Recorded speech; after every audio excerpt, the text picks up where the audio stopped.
أعوذ بالله من الشيطان الرجيم. بسم الله الرحمن الرحيم. يا أيها الذين آمنوا ليستأذنكم الذين ملكت أيمانكم والذين لم يبلغوا الحلم منكم 3 مرات من قبل صلاة الفجر وحين تضعون ثيابكم من الظهيرة ومن بعد صلاة العشاء 3 عورات لكم ليس عليكم ولا عليهم جناح بعدهن طوافون عليكم بعضكم على بعض كذلك يبين الله لكم الآيات والله عليم حكيم. رب اشرح لي صدري ويسر لي أمري واحلل عقدة من لساني يفقه قولي. سبحانك لا علم لنا إلا ما علمتنا إنك أنت العليم الحكيم. اللهم أخرجنا من ظلمات الوهم وأكرمنا بنور الفهم ويسر علينا خزائن علمك وافتح علينا أبواب فضلك. اللهم ألهمنا رشدنا وأعذنا من شر أنفسنا. يا رب صل وسلم دائما أبدا على حبيبك خير الخلق كلهم. سورۃ النور کے اندر 6 مضامین آپ نے سنا کے ہیں. پہلا مضمون ہے کہ جب معاشرے میں بے حیائی داخل ہو جائے تو اس کا خاتمہ کیسے کریں گے، نکالیں گے کیسے. اس حوالے سے کتنے قوانین؟ 4. اس کے بعد معاشرے میں مؤمنین اور منافقین کا کردار. اس کے بعد معاشرے میں بے حیائی کا راستہ روکنے کے لیے کتنے قوانین؟ 7. اس کے بعد اللہ جل جلالہ کے نور سے فائدہ اٹھانے والے لوگ اور اللہ کے اس نور کی مثال اور مثالوں سے اس کی وضاحت، لوگوں کی قسمیں، یہ سب چیزیں بیان.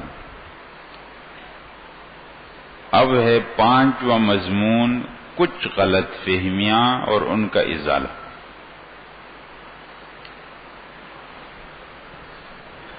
آپ کے سامنے ایک قانون آیا. قانون یہ آیا کہ جب کسی کے گھر میں جاؤ اپنے گھر کے سوا تو اجازت لے لو. اب یہاں سے کچھ لوگوں نے یہ سمجھا کہ گھر میں کوئی آئے تو اجازت لے کر آئے، بغیر اجازت کے نہ آئے. گھر میں کام کرنے والے لوگ ہوتے ہیں، غلام ہوتے ہیں یا لڑکے ہوتے ہیں، بچے، کیا وہ اگر گھر میں آئیں گے تو ان کو اجازت لینے کی ضرورت پڑے گی یا وہ آ سکتے ہیں کیونکہ ان کا آنا جانا بہت زیادہ؟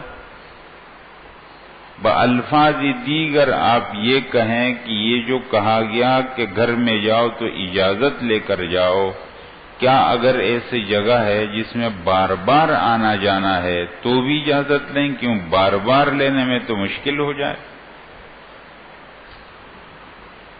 تو اللہ جل جلالہ اس حوالے سے قانون بتاتے ہیں کہ جو تمہارے گھروں میں کام کرنے والے ہیں ان کو جو بار بار تمہارے پاس آ رہے ہیں جا رہے ہیں، 3 وقتوں میں ان کو بھی اجازت لینی چاہیے، باقی وقتوں میں پھر ضرورت نہیں. 3 وقت وہ ہیں جو آرام کے ہیں.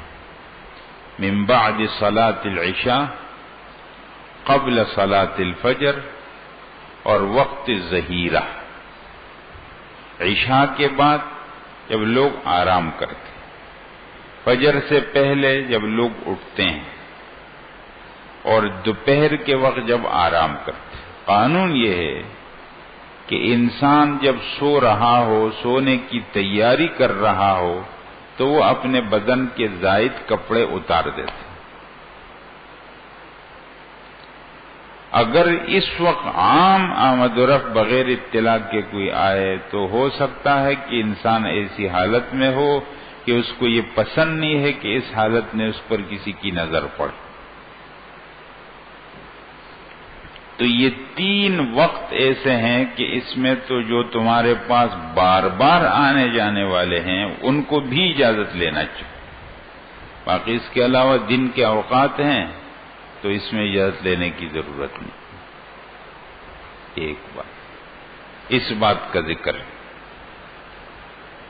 یا ایھا الذین آمنوا اے ایمان والو لیستأذنکم الذین ملکت ایمانکم چاہیے کہ اجازت لے لیا کریں وہ جو غلام ہیں تمہارے والذین لم یبلغوا الحلم اور وہ جو نہیں پہنچے بالغ ہونے کی عمر کو منکم تم میں سے 3 مرات 3 اوقات.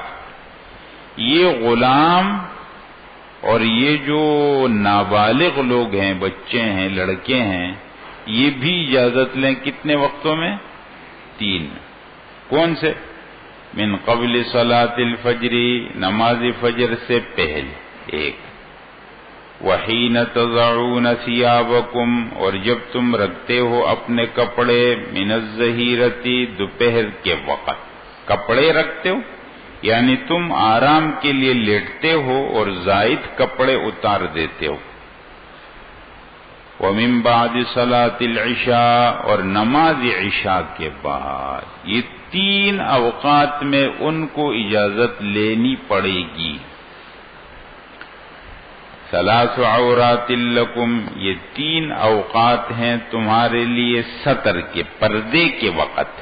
عورہ ستر یہ 3 اوقات ہیں ستر کے تمہارے لیے.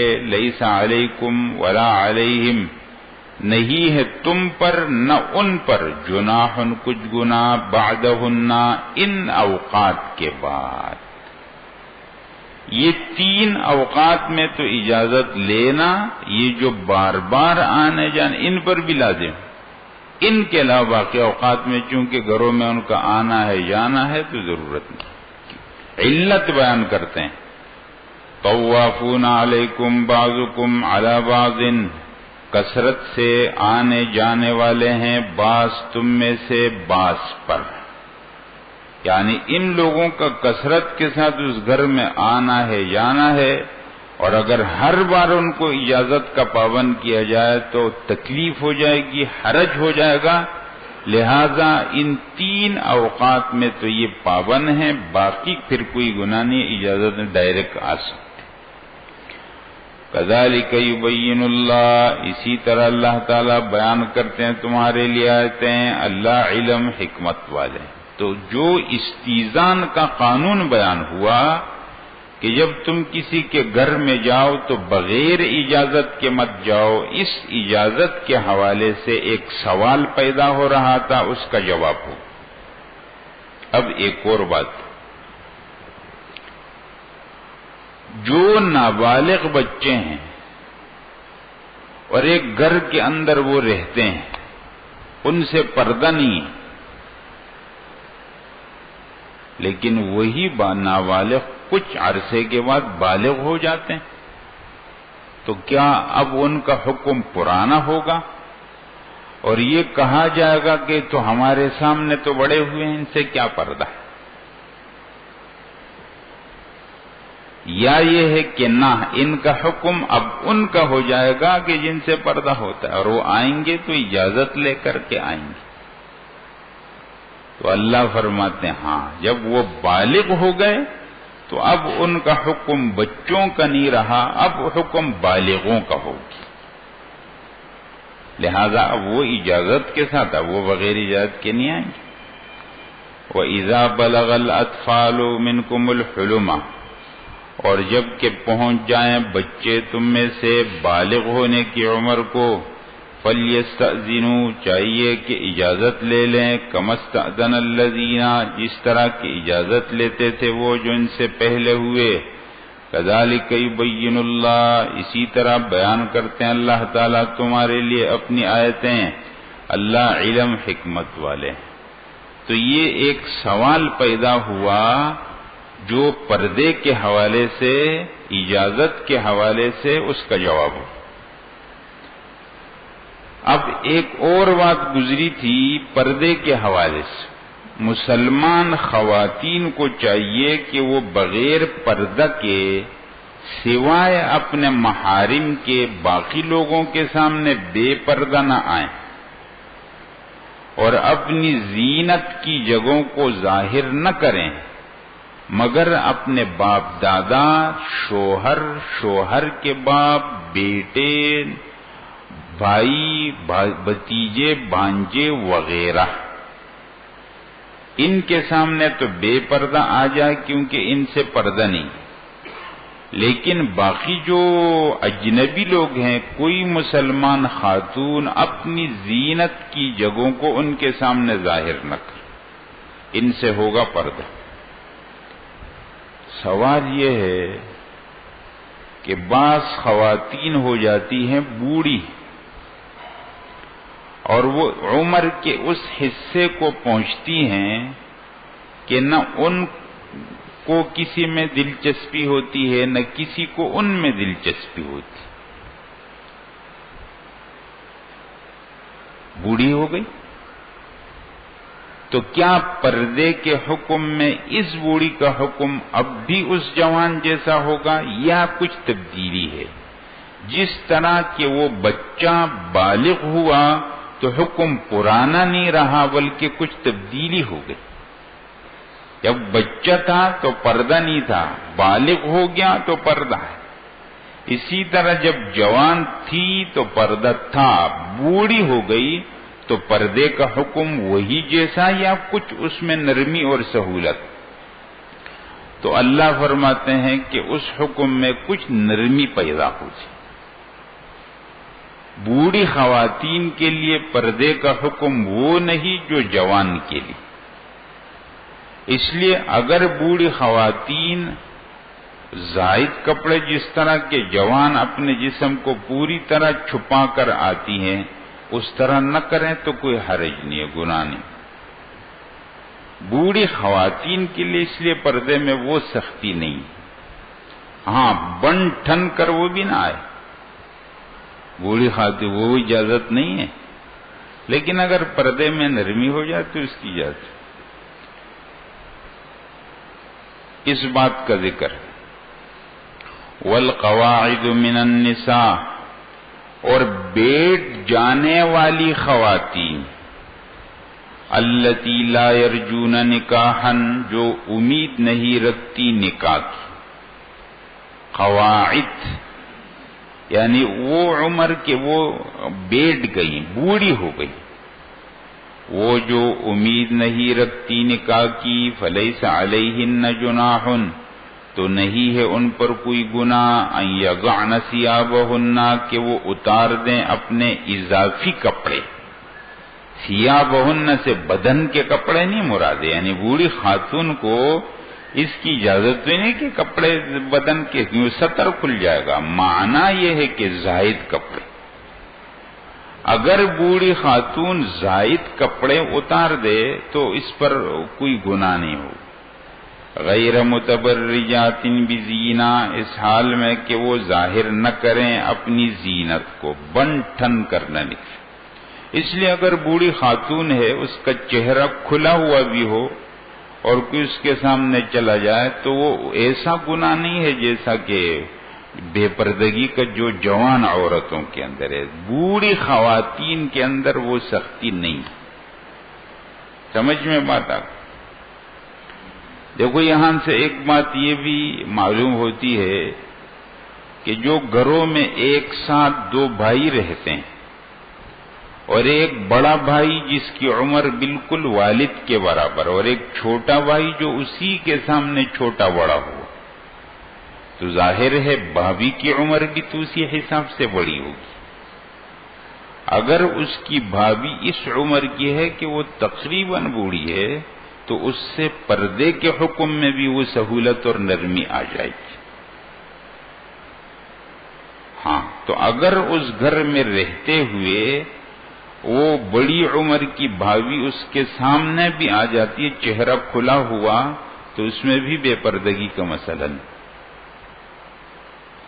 بوڑھی خواتین کے لیے پردے کے حوالے سے اس میں کچھ نرمی.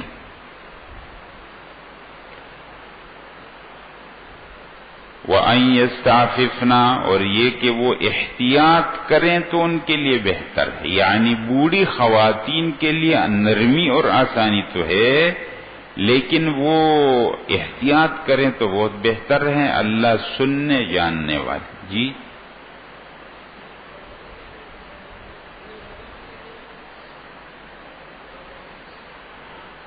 نہیں، خواتین کے لیے. خواتین پردہ تو خواتین کرتی ہیں، مرد نہیں کرتا ہے نا. ہاں یہ خواتین کے لیے بات. اچھا حضرات ایک اور بات ہے، استیزان کی بات ہے. یہ میں نے آپ کو بتایا کہ پچھلے احکامات بیان ہو چکے ہیں، انہی سے کچھ سوالات پیدا ہو رہے ہیں اور ان کے جوابات چل رہے ہیں پچھلے والے.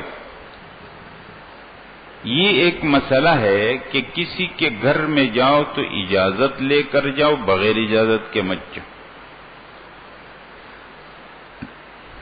یہ جب حکم آیا تو اس پر اس طرح عمل شروع ہو گیا کہ لوگوں نے ایک دوسرے کے گھروں میں جانا ہی بند کر دی. سمجھ آیا کہ ہم تو گھروں میں جا نہیں سکتے، بہت مشکل ہو گیا، ابھی جائیں گے. ایک بات تو یہ، اور دوسری بات اس میں یہ تھی کہ معاشرتی احکامات کے اندر جب لوگ آپس میں رہتے ہیں تو لوگ مل کر کے کھانا کھاتے تھے.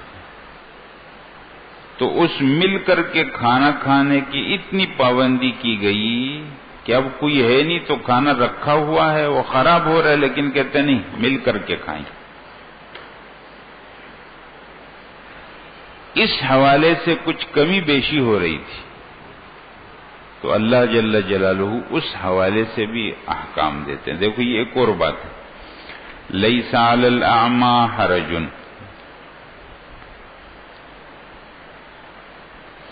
نہیں ہے نابینا آدمی پر کچھ گناہ، ولا علی الاعرج، نہ معذور آدمی پر کوئی گناہ، ولا علی المریض، اور نہ بیمار پر، ولا علی انفسکم، نہ تم پر، ان تأکلوا کہ تم کھاؤ، من بیوتکم اپنے گھروں سے، او بیوت آبائکم یا اپنے باپ دادا کے گھروں سے، او بیوت امہاتکم یا اپنے ماؤں کے گھروں سے، او بیوت اخوانکم یا اپنے بھائیوں کے گھروں سے، او بیوت اخواتکم یا اپنے بہنوں کے گھروں سے، او بیوت اعمامکم یا اپنے چچاؤں کے گھروں سے، او بیوت عماتکم یا اپنی پھپھیوں کے گھروں سے، او بیوت اخوالکم یا اپنے ماموں کے گھروں سے، او بیوت خالاتکم یا اپنے خالاؤں کے گھروں سے. تم ان کے گھروں میں جاؤ پردے کا لحاظ کر کے اور وہاں کھاؤ، کوئی پابندی نہیں ہے. استیزان کا یہ مطلب نہیں کہ تم ایک دوسرے کے گھروں میں ہی مت جاؤ، اجازت ہے، اب جا سکتے ہیں. او ما ملکتم مفاتحہ، یا جن کی چابیوں کے تم مالک ہو، یعنی تمہارے قبضے میں ہوں اس کی چابیاں. او صدیقکم یا اپنے دوستوں کے ہاتھ سے. تم ان گھروں میں جاؤ کھانا کھاؤ، اجازت. لیس علیکم جناح، کچھ گناہ نہیں تم پر کہ تم کھاؤ جمیعاً مل کر، او اشتاتاً یا الگ الگ. یعنی ابھی تک کوئی آیا نہیں ہے کھانا تو کھا لو، اکیلے کھا لو، اگر مل کر ہے تو پھر تو زیادہ برکت. یہ بات سمجھ میں آ رہی حضرات؟ تو اس والے قانون میں اس شبے کا جواب یہ جو فرمایا کہ کسی کے گھر میں بغیر اطلاع بغیر اجازت کے مت جاؤ، تو اس کا یہ مطلب مت لو کہ جاؤ ہی مت جاؤ. ایک دوسرے گھروں میں جاؤ، ایک دوسرے سے تعلق رکھو، وہاں پر کھانا کھا سکتے ہو، مل کر کھا سکتے ہو، اکیلے کھا سکتے ہو، کوئی پابندی نہیں۔ یہ مطلب نہیں ہے کہ اسلامی احکامات تعلقات میں رکاوٹ بن۔ اسلامی معاشرت کے مطلب نہیں ہو کہ تعلقات ختم، تعلقات بن جاتے ہیں۔ فَإِذَا دَخَلْتُمْ بُيُوتًا، جب تم داخل ہو جاؤ گھروں میں، فَسَلِّمُوا عَلَىٰ أَنفُسِكُمْ، تو سلام کرو اپنے آپ پر، تحیتاً، دعائے خیر ہے، من عند اللہ، اللہ کی طرف سے، مبارکتاً، برکت والا، طیبتاً، پاک۔ گھروں میں جاؤ، بس ایک قانون کا خیال رکھنا ہے، جب گھر میں جاؤ سلام کر کے جاؤ، ہاں، اور سلام کرو اپنے آپ پر۔ اس کا کیا مطلب؟ انفس کا اطلاق قرآن کریم میں اپنے آپ پر بھی ہے، دوسرے پر بھی۔ بنی اسرائیل کا جب ذکر ہوا ہے تو فرمایا کہ فَاقْتُلُوا أَنفُسَكُمْ، جب وہ جرم ہو گیا تھا نا، بچڑے کی عبادت ہو گئی تھی، تو اللہ نے فرمایا کہ اللہ تم کو حکم کرتا ہے، کیسے؟ وہ جو آیت ہے حضرات،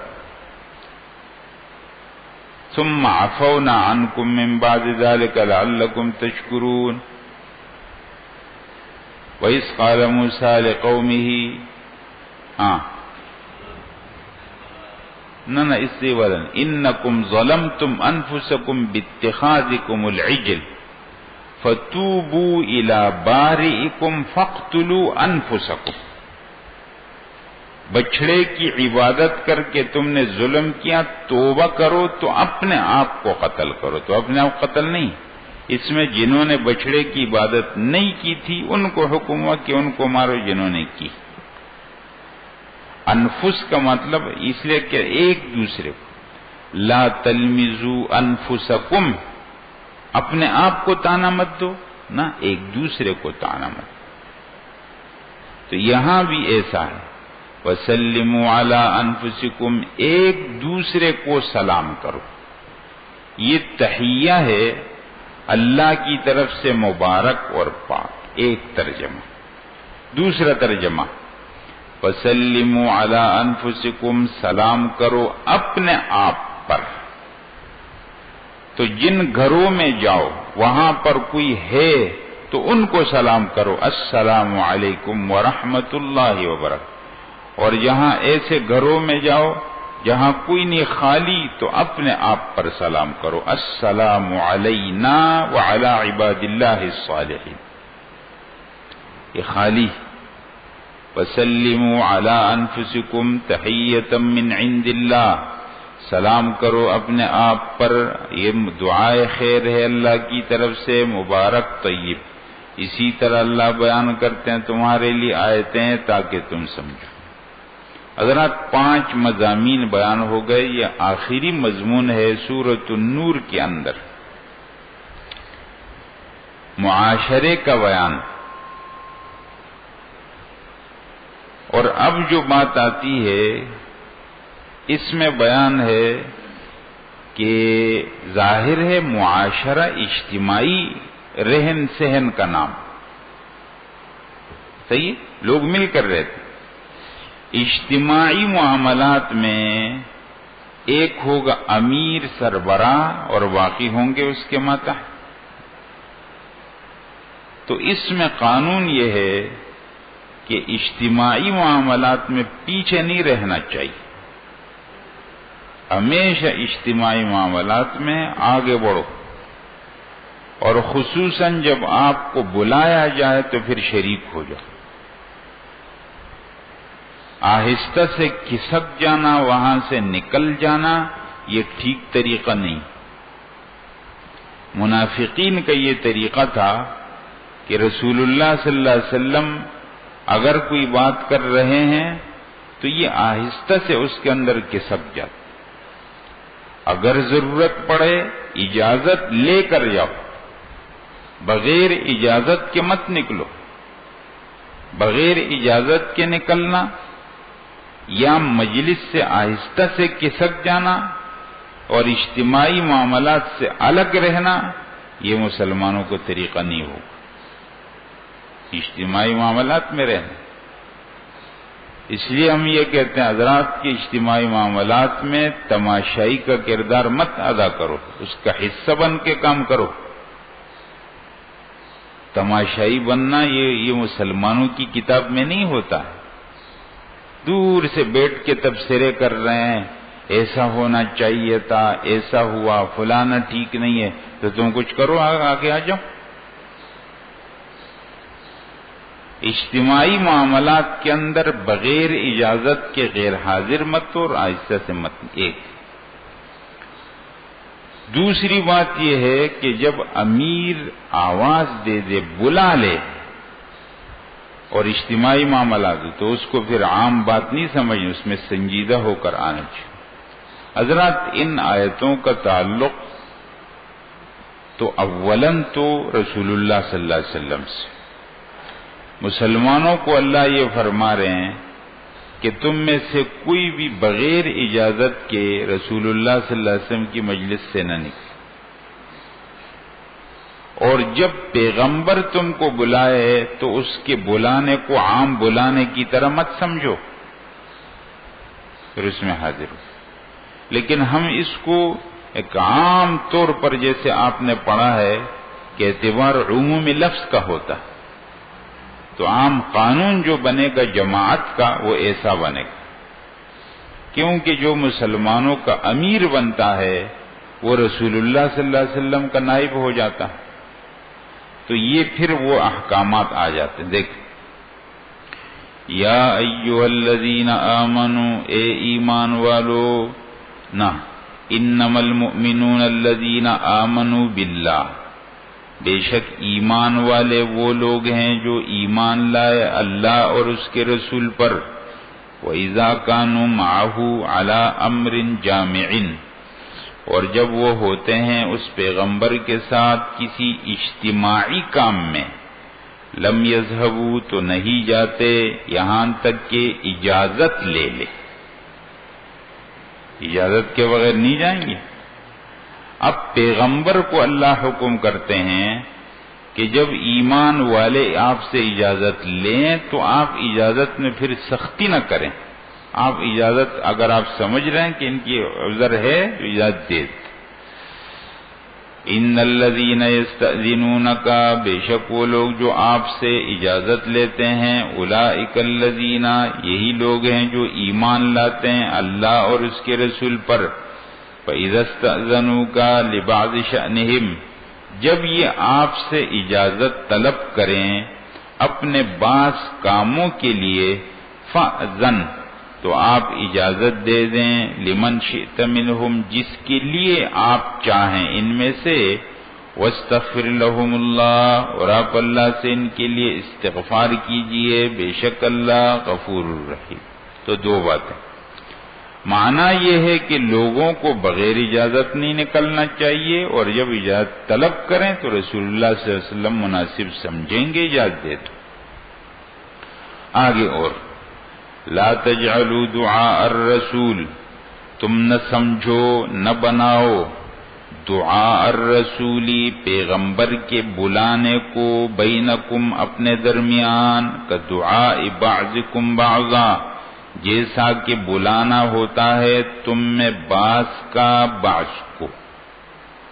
حضرات کیا مطلب؟ دعاء الرسول یہ اضافت فاعل کی طرف ہے یا مفعول کی طرف؟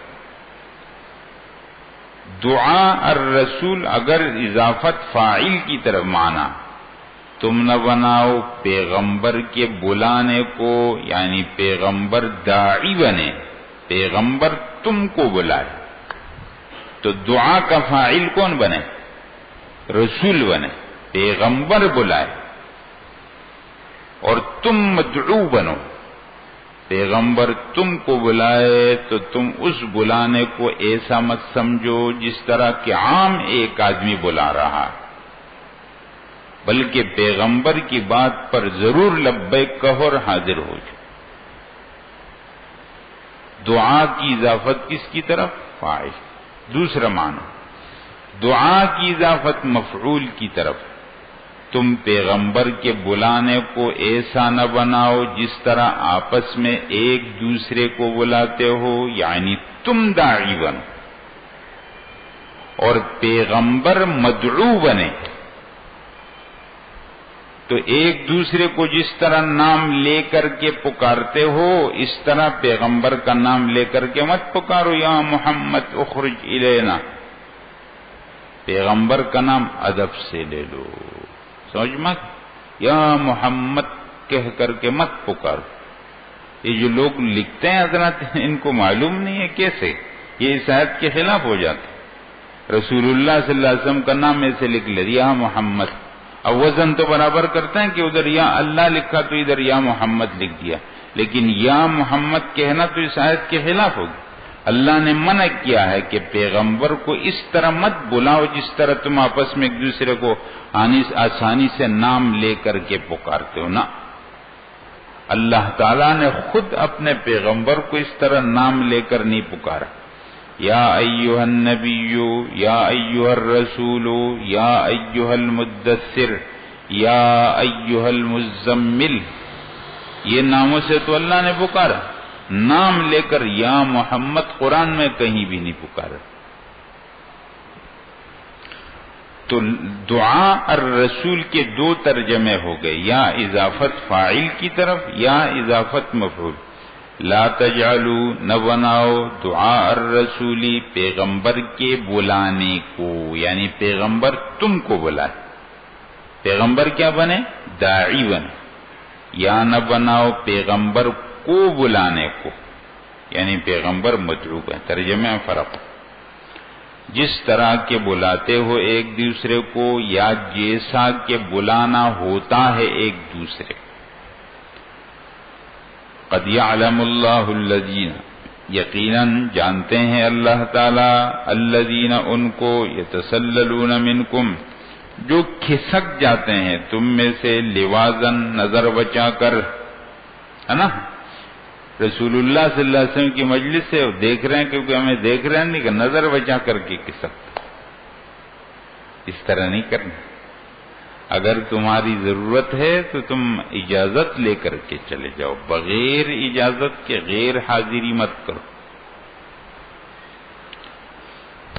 فَلْيَحْذَرِ الَّذِينَ يُخَالِفُونَ عَنْ أَمْرِهِ، چاہیے کہ ڈریں بچیں وہ لوگ جو اللہ کے حکم کی مخالفت کرتے ہیں یا رسول کے حکم کی مخالفت، پس ڈرنا چاہیے ان لوگوں کو جو مخالفت کرتے ہیں پیغمبر کی، ان تصیبہم فتنۃ، کہ پہنچے ان کو فتنہ یا پہنچے ان کو دردناک عذاب۔ الا سنو، ان للہ ما فی السماوات والارض، یقیناً اللہ ہی کے لیے ہے جو کچھ آسمانوں میں ہے جو کچھ زمین میں۔ قد یعلم، یقیناً جانتے ہیں اللہ تعالی، ما انتم علیہ، جس حالت میں تم ہو، ویوم یرجعون الیہ، اور جس دن لوگ لوٹا دیے جائیں گے اللہ کی طرف، تو اللہ تعالی ان کو بتائے گا اس کے بارے میں جو کچھ انہوں نے کیا۔ واللہ بکل شیء علیم، بے شک اللہ تعالی ہر چیز کو جاننے والے۔ حضرات یہ سورۃ النور ہو گئی پوری آپ کے سامنے، اور آپ نے یہ سنا کہ سورۃ النور میں کتنے مضمون ہیں۔ سورۃ النور اس کے اندر کتنے مضمون ہیں حضرات؟ 6۔ پہلا مضمون ہے بے حیائی کے خاتمے کے لیے 4 قانون، آیت نمبر 1 سے آیت نمبر 10 تک۔ دوسرا ہو گیا مضمون بے حیائی فحاشی کے حوالے سے مؤمنین اور منافقین کا کردار، آیت نمبر 11 سے آیت نمبر 26 تک۔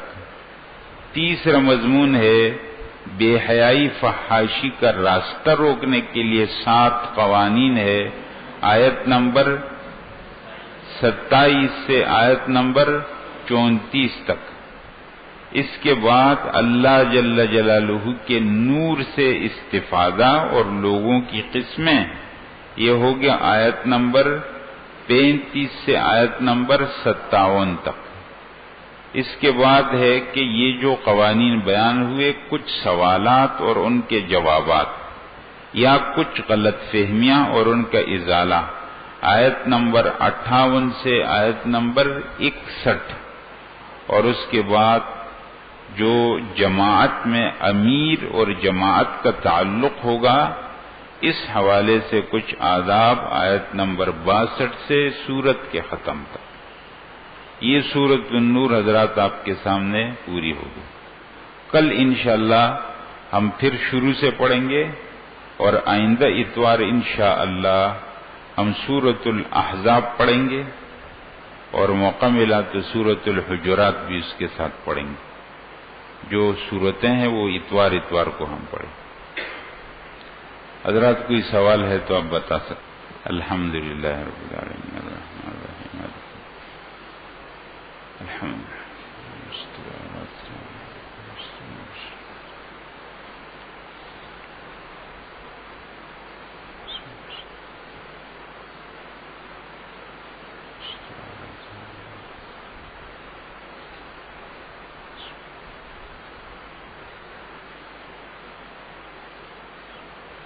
برحمتك يا رب۔